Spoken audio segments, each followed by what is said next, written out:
Welcome back to the CougConnect podcast. I'm your host, Jake Brandon, and tonight we are joined by the man, Carsen Ryan, the one who almost got away. He almost got away. We ended up with him at BYU. Carsen, how are you today, man? I'm doing good. How you doing? Doing well. It's good to have you here. Good. No, it's good to be here. It's good to be on. So let's go right out of the gates then, man. The one who got away. Yep. We tried to get you in high school. Mm-hmm. We're unfortunately unable to. Try to get you in the portal.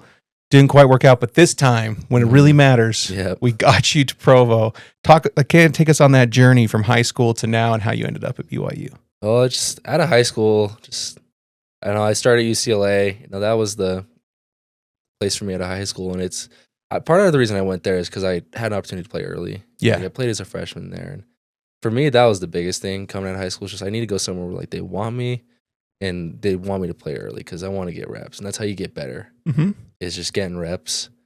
And I liked BYU a lot out of high school. They were one of the top schools I was considering going to, and and then I'm not making the decision to go there. And I also wanted to kind of get out a little bit, get out of Utah, go live in LA for a couple years. Yeah, a little different. On the beach, with the nice weather, but yeah, it was good. And then transferred to UCLA.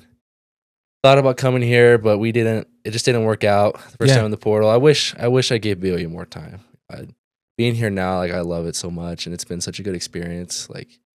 Getting here after being at Utah, and I have such a good relationship with my coaches here and the players, and I just something that I wish I kind of put more time into. And I liked being at Utah. I have a lot of good friends there, for sure. A lot of good teammates, guys that I'll be talking to the rest of my life. But it's football wise and the way that it's all going to turn out this year. Hopefully, it's been going really good so far. So. But yeah, just, I've always been really high on BYU, liked it a lot. It just never really worked out with me coming in here. But, finally they got me to see straight and see the light and finally get over here for the Cougars. So, yeah, it's good. Welcome to the light side, man. It's good to have you. Let's take two steps back. When you hit the portal out of UCLA, because you were, I might be misspeaking here, you were the number 3 tight end out of high school, right? One of the top guys. I was up there, yeah. Yeah, guys. I remember reading that when you were getting recruited back then. It's one of the top targets. Uh-huh. So you hit the portal after UCLA. How many schools do you think you talked to or you had representation talk to when you were in the portal?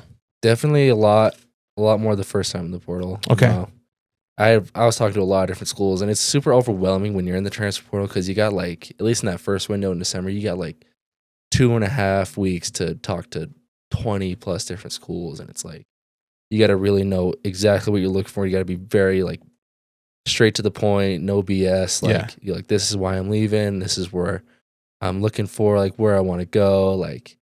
What do you see me as at your school? What do you see for me? And it's very very different from high school recruiting. And because I remember in high school, it's you take your time. You got 4 years to talk to coaches. They're calling all the time. Hey, Carsen, how you doing?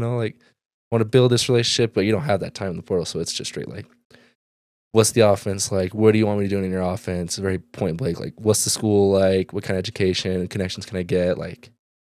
Super quick and super different. So it was something. And NIL was just not a thing when I was in high school too. Yeah. So I'm you get to college and all you're getting is your scholarship stipend, and now you got to talk to other people about NIL deals and what they can do for you for that. And it's just a whole nother different dynamic I wasn't used to yet. So it was. And I feel as NIL has gone along, it's gotten a lot more kind of dialed in of what you can expect at different things. But probably that first time you were in the portal, just the timing of the era, it was probably very broad on what different people were talking to you about. Do you think that's fair? Yeah, I think that's a fair assumption to make. It was a lot more just promises made. Now it's a lot more official. I feel this last year. Of what schools can give you, because now there's the revenue share thing that schools do, and it's them actually paying you a salary from the school, and it's just so much different than just oh yeah, we'll get you NIL deals to get this amount of money, and then it's some schools don't follow through with that, and that makes people mad, and so it's well, it's hard because you've got this relationship of the coaching staff who's talking about football stuff, but they have to address the NIL stuff, but they're not really the ones doing that. So they're speaking on behalf of a collective. Yeah. And you said, it's quick, it's 2 weeks, this, that. now, like they're speaking to it, there's a GM or there's somebody involved who can actually say, yes, like we can get you this. And there's an actual offer with it. Yeah. Whereas before it's just like speed dating and making promises like, oh yeah, I'll go to church. Like I'll, follow the rules. Yeah, I'll be a good husband. Yeah. No, it's different now. Like there's GMs now. There wasn't GMs in high school. Like it's a whole different thing. Now it's interesting. It's turned out. And I don't know. College football is going to be weird in the next 5 years. Who knows if the NCAA even exists in 5-10 years? Who knows what kind of how many conferences there are? Exactly. Like it's changed so much since I've been in college. It's not the same thing. The crazy thing is, it's all changing so fast, and it's probably. I mean, I was talking with someone who does TV rev stuff, and they were saying, "Oh, college football gets more eyeballs than the NBA and the NFL." It's like, what? No, they do. So you've got this high, like crazy popular sport, and they just keep messing with things on it. And it's like, and people are just so loyal and invested. I think they'll ride through it no matter what. But you kind of get to a point where you're like, man, I kind of miss the way it used to be when I was growing up a little bit. Yeah, it's not the same culture wise. Like the teams just look so different every year. And like I know I'm part of it. Like I've transferred you're part twice. of the problem, dude. I know. It's like so like I can say what I think about it, but it's also like it's good for the players. It gives more power to the players, but then it's also like it takes away that culture of like, oh, your QB's gone, and then another QB just came in, and then that QB's gone the next year, and it's like, it's just different than how it used to be, and a lot of people it's hard to kind of come to terms with that, and some of it does need to be regulated, like NIL just get a little crazy. Yeah. So, it's interesting because the fans like to complain for the same reason you're saying, like, oh, like how can I be loyally invested this kid or this program if my favorite guy is going to transfer here or transfer there? Yeah. But it's also like, look, your team is able to get a better product on the field quicker through transfer portal and NIL and rev share now too. They can go get the pieces they need instantly. Yep. And if those are good, hardworking kids who are smart, can pick up the playbook and gel, then boom, like you're right back to being competitive. So it also, I feel like, has made the sport more competitive in a way where you don't have to get these kids out of high school and develop them for 4 years. You can kind of go and rebuild your roster quicker. Definitely. If you can afford it, it makes it a lot easier to get to that higher level. It's just the teams that don't get those big donors to get the money to afford good big time players. And it's like, it's different because back in the day, you would go to the coach that could develop you the most, but now you're going somewhere where you could get the most playing time, and a lot of guys get paid the most. And it's like, it's just a whole different dynamic. And like, nowadays, you're not looking to bring as many freshmen in and develop them into the seniors. You're trying to look for a transfer guy to come fill in a spot for a year or two, and then bring another guy. So it's different. And you can see a guy who, look, this guy over here, he had this many targets, but he produced this many yards, this many touchdowns with that. We know he can hack it academically because he's done this. Like he's going to deal with this. Whereas it's a high school kid. You don't really know how they're going to do academically. You don't know what their body's going to look like after a year of developmental lift and that. So it's easier as a coach, I feel like, to go find those guys. Taking a lot bigger of a risk, taking someone that hasn't shown it yet. Yeah. All right. So we're at UCLA and in the Pac-12. Yep. And Pac-12 South competing against Utah, right? And then we transfer to Utah and compete in the Pac-12 South. No, we didn't. We were competing in the Big 12. Big 12, yeah. There, what do you think? As a guy who's played 2 years in the Pac-12, 1 year in the Big 12, are there differences? Is it P4 football all around? Is one more physical? Is one more finesse? Like, what is that like? I mean, I've played a lot of the same teams being in the Big 12 now. Yeah. Like, we played the Arizona schools, Colorado. Like, it's still, but I don't know. Like, they're both pretty similar. Like, I haven't seen like a huge jump in like guys being bigger, faster, stronger in either league. Like, it's still power 4 football, and it's still high level. Like, teams you're playing against, it's I don't know. I haven't seen that big of a difference. Like, it's all kind of the same football, and football is just still football for me. Yeah. So I think that just goes to another thing. It's like, it's not necessarily about the competition or the product. It's like almost how well your conference is run, if it is successful or not. We've seen different conferences fall by the wayside now and change, and the product maybe doesn't change that much from one to the other. It's all about organizational and revenue and the right way. Yeah. But no, I missed not the Big 12. I missed the Pac-12. Yeah. Missed that conference. It was so fun. it's not the same when you're going to Iowa State or instead of going to like LA or Seattle to play a game. That's the one thing that sucks. And it sucks for your family because they can't fly into Seattle. They got to fly into like Oklahoma City and then drive. To Stillwater. And it's like, ooh. We just bought, was it last night? Yeah, last night we just got a bunch of reservations made for the Tucson game, right? Mm-hmm. Flying to Phoenix is only an hour and a half drive, but we're like, oh, we should do Lubbock too. Like, let's go to Texas and get some barbecue and. But you got to drive. You got to fly into like where, and then well, you can fly into Lubbock, but then the times are like random because it's a small airport. Yeah, and it's like, do we want to catch a 8 a.m. flight? No. Yeah. Like, do we want to do this? Or you fly into Dallas and then drive 5.5 hours or something to get there. So it's like, I know exactly what you mean. Like, yeah. But then it's different because one thing I've noticed, the environment of college football is a little different than the Big 12. Like, like Oklahoma State was a fun stadium to play at. Like they got a super cool culture. Their stadium's so pretty, and like that one was fun. I'm excited for Iowa State and Texas Tech. I wish we were going to West Virginia. Yeah, that would have been a fun one because they got a cool atmosphere there. Yeah, they're very passionate. They don't have the NFL stuff going on. I mean, they do close by, but not right there. So they're all locked in on West Virginia.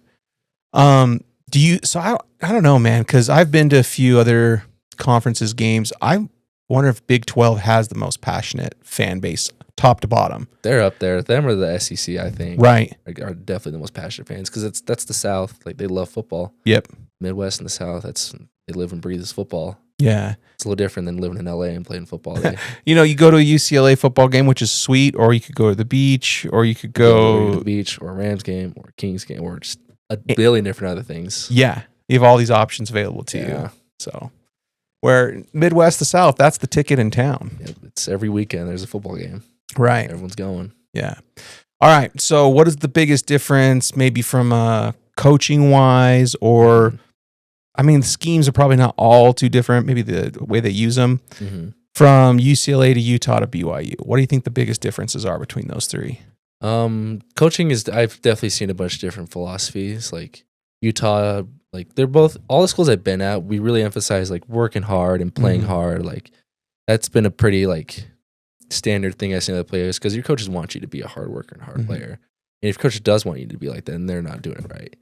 And so, but Utah really emphasized that. BYU, we really try to emphasize like being tough, being hard worker. And so, they put a lot more, I feel like we put a lot more emphasis on being self-reliant here at BYU than I've seen other places. Like a lot of schools, you really got to you kind of get babied a little bit, like check in for lunch here and then dinner and then breakfast, or not breakfast, lunch, then dinner. And then you got to check in for like everything, especially UCLA. We were checking in for every meal. And here it's a lot more like, you can you take care of your own food, but we'll give you the tools to we'll give you like what you should eat, like things like this is what you should get from the store, like this is how you should eat. But it's a lot more like you need to be responsible. Like you need to be in the film room. You need to be watching this. Like we can't do everything for you. Like you got to be like doing that yourself if you want to get better. And it's like you should be doing that regardless of what the coach is telling you. Because if you want to be a great player and you want to make it to the NFL, like that's part of the thing is like doing stuff on your own outside of what the coach can tell you. And so that's something here that I've noticed it's a lot different than like Utah and UCLA. Like they, give us a lot of room to kind of take charge of ourselves, which I really like. Yeah. Gives me more time to kind of do things how I want to do them. So Coach Kalani is a lot of ways a product of Utah, came from there, was a defensive coordinator, a great defensive coordinator there. Yep. Say the same about Jay Hill, those guys. But what do you think is the biggest difference maybe between Coach Satake and Coach Whittingham? Or maybe the biggest similarity, or maybe both? I feel like I have more of a personal connection with Kalani. Kalani is a very preaches loving others and being a good person, a good man, and he really wants to be a good influence for us and make it have a relationship with us as players. Coach Witt, he emphasized doing the right thing and all that too, but you didn't have as much of a connection with him. He was more of the guy behind overhead, watching everything. Don't talk to him as much. But Kalani, I feel like I see him a little more. I've talked to him a little more, and I might also just have a better connection with him, just personally, personally. So that's what I've noticed. No, I think that's fair, and I think Witt has been so successful because he is able to go in and efficiently manage a whole bunch of different things and maybe not necessarily connect personally with everybody, but at a really high efficiency and holding people to a high level of accountability and high standards, bring the whole program up successfully. And Kalani's strength, I mean, not that he doesn't do that, but his might be more, I'm connecting genuinely with these people and I'm getting them to invest it. And they're both viable ways run a program. They both work. Like you've both seen them work. Like Coach Witt had won so many successful, he's won a lot of games, won the Pac-12 championship. Like his way of doing things work. Kalani, we had a good season last year. He's had some good seasons here before, and like, you know, he's been a good coach at BYU. And I think the way he does things works too. And it's a thing too that like you need to be at the right school to do that. And I think BYU is the school to do that because you have so many like kids that go on missions, older guys that can be more responsible for themselves. So it's a unique thing that's hard to do everywhere because when you're at schools that you got a bunch of 18-year-old freshmen, they can't take care of themselves. Yeah, they need the help. They need that transition from high school to college. They need to be told what to do, how to do things, and you still have that here, and Kalani still does that. Yeah, but I do feel like the older guys do a really good job of kind of explaining, like, hey, this is how it's done. Like, you better be here and do this, and that's where you get the player-led thing that Kalani wants us to do. Like, he wants it to be a player-led program. And that's where he puts the responsibility on us to hold each other accountable, do our own stuff, do things the right way. And so, and then when you can have that player led, that makes your team so much better. Yeah. So let's step back to last season. And it's nothing against BYU guys. You played for Utah last year, okay? So don't take this personally. But you're a competitive guy. Yeah. You were probably wanting the Cougs to lose and the Utes to win every single week. Every single week. What was that kind of like? Because I have a lot of friends around the Utah program as well. And the expectation beginning of the year is like, hey, this is one of the best rosters we've ever had. And we're going to go and do something really, really special. And then it just somehow, and it wasn't like anyone blew you guys out, really. It was almost week in, week out. There was just little things here or there that were just seemed off for a normal Utah program because they're usually... you know, beating up on everybody. That's how it's been. What was that like last year being on that team? Or what do you feel like kind of happened last year with that? Because I think the expectation from everyone I knew was, hey, we're going to make a run at the title and do something really special this year. Yeah, that was the whole offseason thing. It was like, we got to get ready to put ourselves in a position to win the Big 12 and make the playoffs. Like that was our goal. And that was our goal going into the season. And it just, just little things just kept piling up, like small injuries and then just like things off the field just not clicking with the team and just like the offense not really clicking very well last year and just struggling. And then our starting quarterback get hurt. A lot of our old linemen were hurt, so it's hard for us to run the ball. Yeah. And so it's just like little things that just keep us from being a successful team, and it just like kept piling up. Like we couldn't score enough points to win games last year. Like our defense played really good almost every game. Like if you watch, like offense we just couldn't produce enough, and a lot of that was injuries. Like Brant was out, Cam was out, like all of our starting interior line was pretty much out. Yeah. Or playing kind of banged up. Or playing hurt. Yeah. Like it's hard to be successful when you have that. Like Money got hurt. Like a lot of our receivers got hurt. And like our wide receiver one by the end of the year was like a freshman because Dorian and Money were both hurt. And playing. It was just like hard to win games like that. You can't just point to one single thing. Yeah. You can't put the blame on like, oh, Coach Ludwig did this, or like, oh, Cam like is hurt. Like you can't point the blame. It's just little things that just add up, and it just kind of like, I don't know. It's because you saw the start here when we were healthy. We were an efficient team. Like, like when we had Cam in, we were moving the ball well, and like we were able to do pretty well on offense. But just the little things just pile up, and it just, bad decisions, player wise, coaches wise, injuries. It just kind of snowballs and just leads to a bad season. Okay, so one of those things where some bad things added up and didn't really work out for Utah was the BYU game. Because honestly, the second quarter, as much of offensive struggles as you guys had, you were really pouring it on the Cougars in the second quarter on offense. We came out firing that game. It was good, and then we went to halftime, and you guys just like BYU just like readjusted, and then we couldn't score, and then they started lining up on offense. So it was, but it was there was a spark in that game, and that was a fun game too. Yeah, that was fun to be a part of, even though we lost. It's still gonna be a fun one this year too. No matter who wins or loses, it's gonna be a fun game. Yeah, definitely. there, as a fan, there was about 4 times where I feel like we lost that game. Mm-hmm. As a player, were you feeling that the sideline? There was like about a couple times where you're like, this is Dude, all. me and Landon King like chest bumped like 3 times in a row because we were like, the first time I can't remember what the first like sequence was of like, oh, the whistle that didn't get blown. Yeah. And then they call a timeout, and then we were like, oh yeah, and then there was like another like timeout, and then there was a penalty, and we were like 3 times. We were like, dude. Like, have we won the game or not yet? And so we were freaking out, and then the holding call happened, and we celebrated, but then they threw the flag. Like, oh, gosh.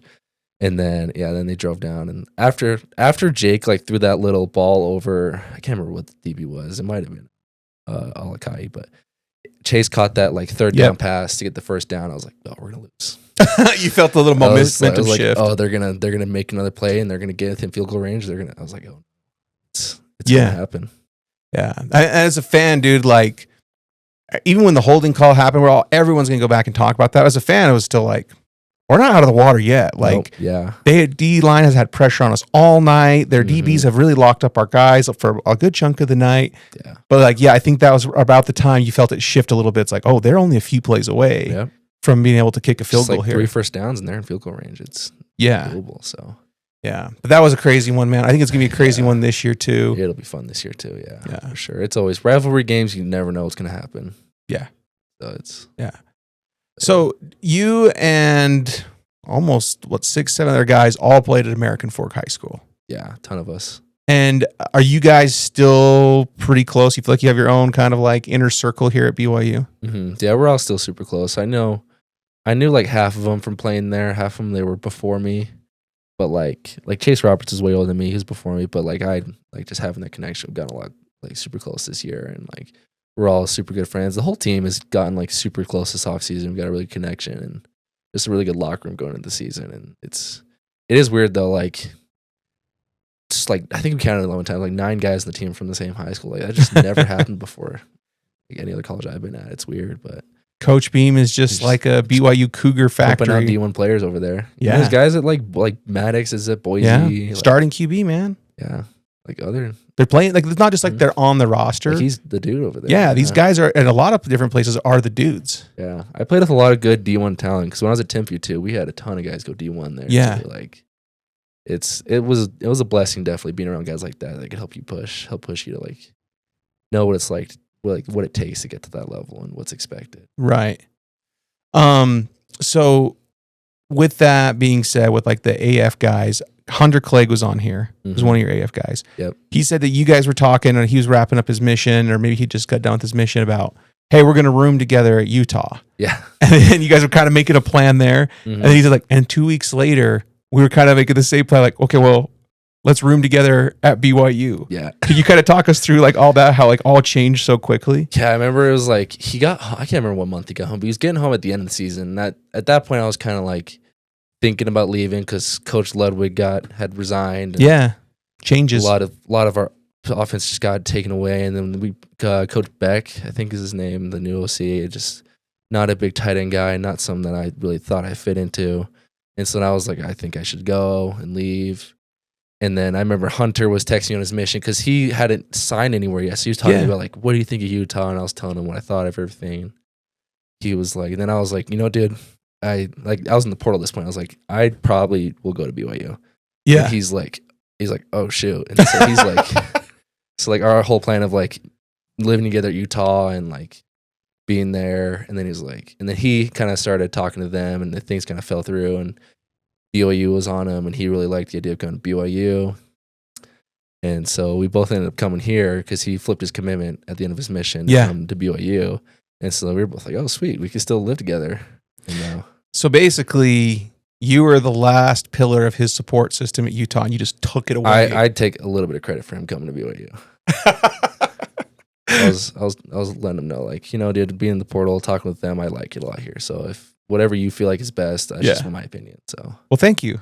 Yeah, because Hunter's gonna be a solid player, man. Just doing my best. To build the Cougs. Tell us a little bit about Hunter, like what you know about him. I remember he was on here talking about his journey and stuff, but coming out of high school his senior year, there was a lot of people like, this is one of the best pass rushers ever out of the state of Utah. He's he is such a hard worker. Like being with him at American Fork and like seeing it now in college and just like the level of maturity he has at like his first year and like him knowing what it takes. Like he's grinder. Like I remember when we first got to be, he was like, "Hey, dude, we're gonna be at the facility every day. We're gonna be doing this. Like we're gonna be watching film together, working out extra times." And like I was like, "Heck yeah, Hunter! Like I love this. I love that you're so pumped to like work hard." And it's like, that's just the guy he is. Like he wants to be great and he's willing to do what it takes to be great. And like football and life, school, like he knows what it takes. And he's like so willing to do that. And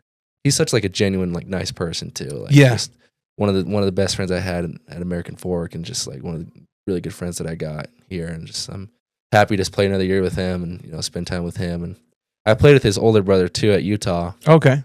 Spencer Clegg, because he was in American Fork with us too, and I was there with him at Utah. So like that whole family, I'm just like super close with, and like they're just good people. And Hunter's is a great dude, and I think he'll be a really good player for BYU in the future. So I chopped it up with Hunter a little bit before the podcast. I think Trey was in here hogging the limelight and the cameras and microphone like Trey likes to do, you know. Yeah. And he was like, he's so dialed in, like you said. Like he was talking about, yeah, I'm trying to get this many grams of protein. And at first I was drinking this many protein shakes to try and get it. But then I found out I was killing my appetite. And so I dialed this back. And I'm like, dude, you are like into the fine details already with all this stuff. He does the little things the right way. And it'll add up for him. Yeah. For sure.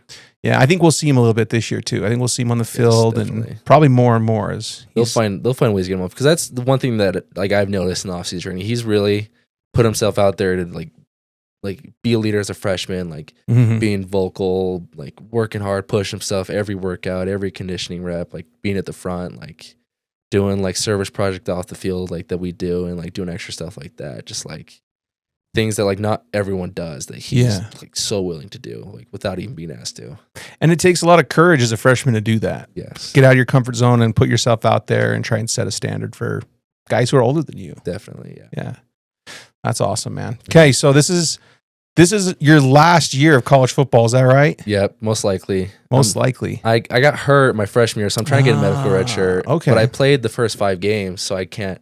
It's interesting with the rule. I don't know how it's going to end up, but I think it's my last season. So as of right now, we're looking at this being the last season. Yep. What are your kind of goals, your plans? You've got all this experience. You've played in multiple P4 programs. You've kind of done it all. What are your goals? What do you want to do this year for the Cougs? Well, I want to win a lot of games this year. Yeah. You know, I want to be a part of a winning team. Like we missed out on that last year. Like UCLA, we were part of a bunch of winning teams there, and it was great. And I want to win a lot of games for BYU this year, and I want to be a big part of it. You know, my biggest goal is to make the NFL. Like that's the whole point in this journey, in this process, is just develop as a player and show that I have the talents and the skills to play at that level and, you know, put myself in a position to be successful there. And so that's the biggest thing, is just, you know, have a great year for BYU and do what I can to help this team win and, you know, help everyone else along to win and, you know, be the best leader I can for us. And so it's, I just want to, you know, go out, do whatever, leave everything I can out there for this last season. You know, absolutely. Just treat it like this is my last year, last chance. Like there's nothing held back. Don't want to have any regrets. So yeah. That's awesome, man. Well, we'll all be tuning in. We'll all be watching you, and we're super excited to have you here. Third time was a charm, but we got it done. And this is the third time. That's the storybook ending. You know, like that's where we'll go. And we all expect big things from you, man. Yeah, no, I expect big things too. I got a high standard for myself, and so I'm excited. I'm excited for this year, though. I think it's going to be really good for everyone. So super pumped. Yeah, we got to get old. A-Rod to hook you up on some smashes and some four verts and some deep. I like the check downs. They're cool. Right? Yep. That's fun. Get you out in space, let you punk some backers in the flats. I'm all about it. Yep. But like let's A-Rod. Let's get some, the four verts there, get them on the bender there, get them on some smash to the sideline. Like we want some big plays, right? Yeah, I like the sound of that. Yeah. I'm all for that. I know A-Rod probably watches every episode and takes notes meticulously. He's making sure I'll do that. Then. Yeah, he's got his CougConnect shirt on. He's like taking the notes in the box. I guarantee it. You just switched his whole game plan now. It's that's right. God, smash. I didn't even know what that was. Yep. Yeah. So Okay, perfect. Well, dude, thanks for coming on. Appreciate it. I got a gift for you. There's some defense drinks right there. It is a collagen-based sports drink. Oh, cool. It is you go to the website, you read all the scientific stuff. It's supposed to help reduce soft tissue injuries, joint injuries, collagen, vitamin C stuff. It's good stuff for you there. Sometimes Dan the Man has it at the facility. Sometimes he doesn't. So we're going to hook you up with some there, and appreciate you coming on. Thank you. No, I love collagen protein. It's a big part of my diet. So it's sweet. I'll get a free container of it. So yeah, man. All right. Well, anything, final words, final thoughts for Cougar Nation before we go here? Just thanks for having me on. It's been great, talk about BYU, and just super excited for this year and can't wait for things to get rolling. Just super pumped. I've been counting down the days for fall camp. I'm just this whole month, can we just start? I'm just ready to start. So it's finally here. So I'm excited. Fans feel the same way, man. In that Discord every day, it's like, what is it, Tuesday? Is it Wednesday? Is it? Yep. Had to get on Saturday. I'm like, guys, don't expect much reports to come out until a few days in. Yeah. Because otherwise it's installs and stuff like that. But everyone's ready. Yeah, no, I'm ready too. So. Okay. Well, appreciate you having on. Cougar Nation, thanks for tuning in. Channel is kind of growing like crazy. I give all credit to Kevin and Craig over here, the producers. They're making it top notch. So thank you guys.